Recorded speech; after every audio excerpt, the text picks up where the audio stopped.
Вообще мысль заняться коллекцией мне пришла лет 10 назад. Я ее купил по объявлению, эту машину, и начал восстанавливать. А история этой машины очень интересна. Хозяин ее был единственный, это капитан дальнего плавания. В свое время он работал в Одессе и ездил по всему миру. И как-то, по всей видимости, он заехал в Америку, где то ли на разгрузку, то ли на загрузку, где увидел эту машину. Почему? Потому что эта машина, все-таки мы были все патриоты в тот период времени.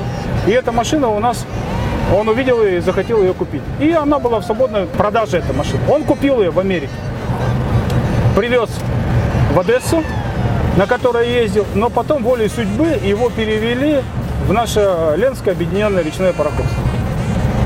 И вот он приехал вместе с этой машиной. И осела эта машина в Жатае.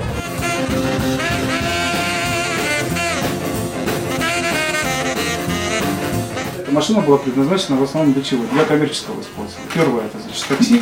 Второе, значит, эта машина выпущена очень много, порядка 150 тысяч.